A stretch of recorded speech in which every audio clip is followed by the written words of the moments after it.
नमस्कार। आकाशवाणी जयपुर अजमेर से प्रस्तुत हैं प्रादेशिक समाचार। मुख्य समाचार। अमरनाथ में बादल फटने से हुई त्रासदी में राहत और बचाव कार्य जारी। श्रीगंगानगर जिले के 2 लोगों की मृत्यु, कई और लोगों के फंसे होने का अंदेशा।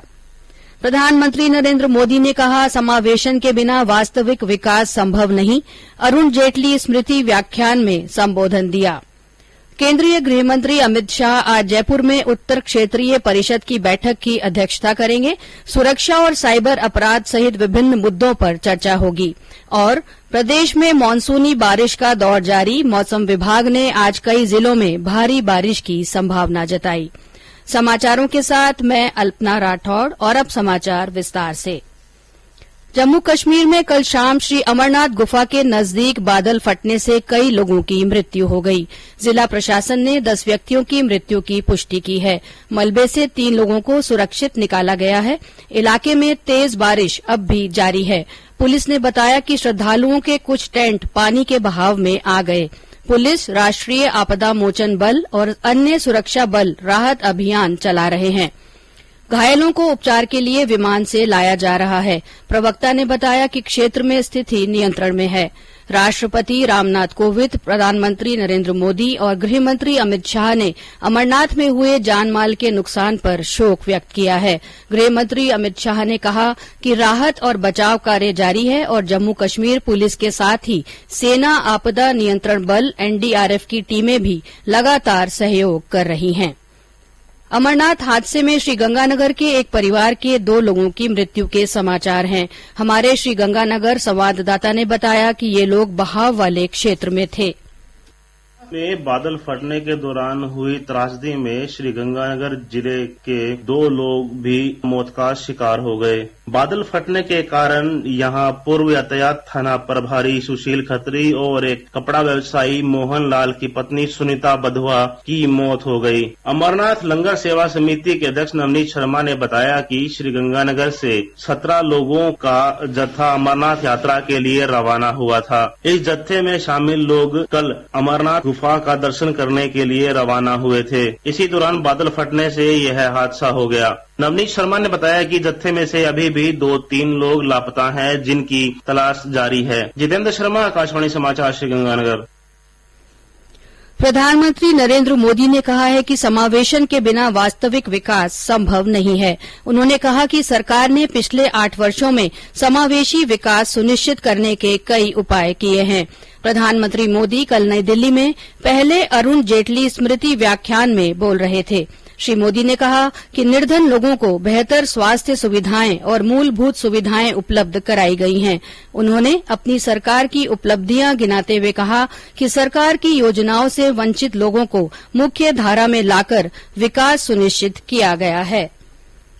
आज का भारत रिफॉर्म्स बाय कंपल्सन के बजाय रिफॉर्म्स बाय कन्विक्शन से आने वाले 25 साल का रोड मैप तैयार कर रहा है। देश आजादी के 100 साल मनाएंगे तब देश कहां होगा, इस लक्ष्य को लेकर के हम आज रोड मैप बना करके आगे बढ़ रहे हैं। रिफॉर्म जितने जरूरी होते हैं उतना ही जरूरी वो एनवायरमेंट होता है, मोटिवेशन होता है। हम रिफॉर्म्स को नेसेसरी इविल के रूप में नहीं बल्कि एक विन विन चॉइस के रूप में मानते हैं, जिसमें राष्ट्रहित भी है, जनहित भी है। प्रधानमंत्री ने दिवंगत अरुण जेटली को याद करते हुए कहा कि वे बहुमुखी प्रतिभा के धनी होने के साथ साथ ही मिलनसार स्वभाव के थे। कार्यक्रम में सिंगापुर के वरिष्ठ मंत्री थरमन षणमुगारत्नम ने अपने व्याख्यान में कहा कि अगले 25 वर्षों में भारत के पास विकास की व्यापक संभावनाएं हैं।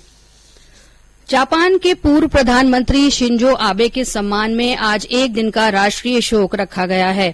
इस दौरान सभी भवनों पर राष्ट्रीय ध्वज आधा झुका रहेगा। आज कोई राजकीय कार्यक्रम आयोजित नहीं किया जाएगा। शिंजो आबे का कल निधन हो गया था। उन्हें एक चुनावी सभा में गोली मार दी गई थी। उनके निधन पर राष्ट्रपति रामनाथ कोविंद, उपराष्ट्रपति एम वेंकैया नायडू और प्रधानमंत्री नरेंद्र मोदी सहित अन्य नेताओं ने गहरा दुख व्यक्त किया है। प्रधानमंत्री ने ट्वीट संदेश में कहा कि आज पूरा भारत शिंजो आबे के निधन पर शोक व्यक्त कर रहा है और दुख की इस घड़ी में वह जापान के साथ हैं। प्रदेश में कल कोरोना संक्रमण के 137 नए मामले सामने आए। जयपुर जिले में 51, जोधपुर में 24, बीकानेर में 16, अजमेर में 9, अलवर और भीलवाड़ा में 7-7, उदयपुर में 6, श्रीगंगानगर में 5, चूरू में 4, बाड़मेर और नागौर में 2-2 तथा कोटा, सिरोही, टोंक और बांसवाड़ा में 1-1 व्यक्ति में संक्रमण की पुष्टि हुई। राज्य में बीते 24 घंटों में 129 मरीज स्वस्थ हुए। सक्रिय मरीजों की संख्या 953 हो गई है। ये समाचार आकाशवाणी जयपुर अजमेर से प्रसारित किए जा रहे हैं। इन समाचारों को आप हमारी वेबसाइट newsonair.gov.in पर राजस्थानी में भी पढ़ सकते हैं। समाचारों के ऑडियो बुलेटिन भी वेबसाइट पर उपलब्ध हैं। वेबसाइट पर सोशल मीडिया अकाउंट के माध्यम से ताजा जानकारी प्राप्त की जा सकती है। समाचार अभी और भी हैं, उससे पहले ये संदेश। कंपटीशन की अगर आप कर रहे हैं तैयारी, तो उनके लिए ऑल इंडिया रेडियो पर हम लाए हैं अभ्यास, एक ऐसा कार्यक्रम जिसमें आप पूछेंगे सवाल व्हाट्सएप नंबर 9289094044 पर, या फिर ईमेल करेंगे abhyas.airnews@gmail.com पर, और हमारे विशेषज्ञ देंगे इसका जवाब। आपका अभ्यास हमारा प्रयास। समाचारों में एक बार फिर से आपका स्वागत है। केंद्रीय गृह मंत्री अमित शाह आज जयपुर में उत्तर क्षेत्रीय परिषद की 30वीं बैठक की अध्यक्षता करेंगे। बैठक में आंतरिक सुरक्षा, सीमा सुरक्षा, साइबर अपराध सहित कई विषयों पर चर्चा होगी। परिषद में राजस्थान, हरियाणा, हिमाचल प्रदेश, पंजाब और केंद्र शासित प्रदेश दिल्ली, जम्मू कश्मीर, लद्दाख और चंडीगढ़ शामिल हैं।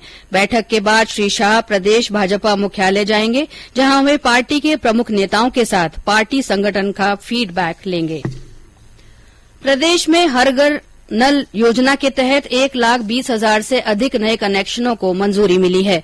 कल जलदाय विभाग के अतिरिक्त मुख्य सचिव डॉ सुबोध अग्रवाल की अध्यक्षता में हुई 33वीं राज्य स्तरीय परियोजना स्वीकृति समिति की बैठक में यह स्वीकृति मिली।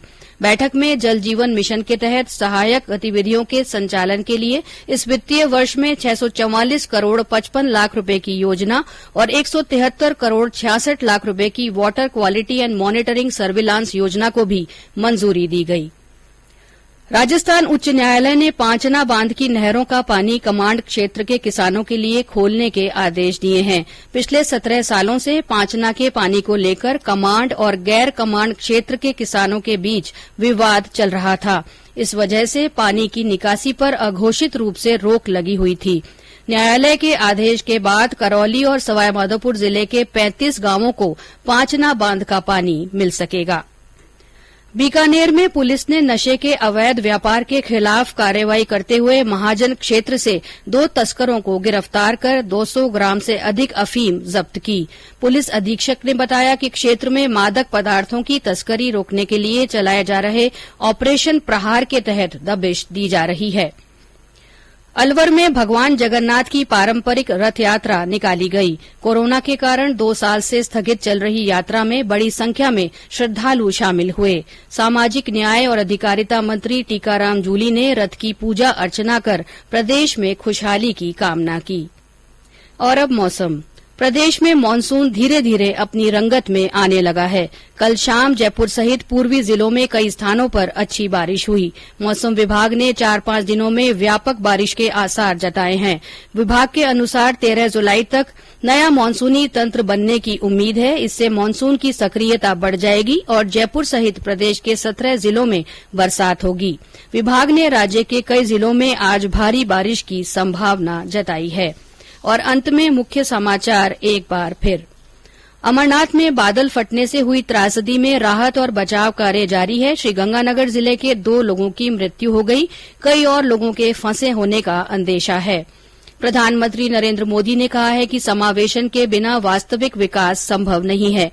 वे कल अरुण जेटली स्मृति व्याख्यान में बोल रहे थे। केंद्रीय गृह मंत्री अमित शाह आज जयपुर में उत्तर क्षेत्रीय परिषद की बैठक की अध्यक्षता करेंगे। सुरक्षा और साइबर अपराध सहित विभिन्न मुद्दों पर चर्चा होगी। और प्रदेश में मानसूनी बारिश का दौर जारी है। मौसम विभाग ने आज कई जिलों में भारी बारिश की संभावना जताई है। इसी के साथ प्रादेशिक समाचार बुलेटिन समाप्त हुआ। नमस्कार।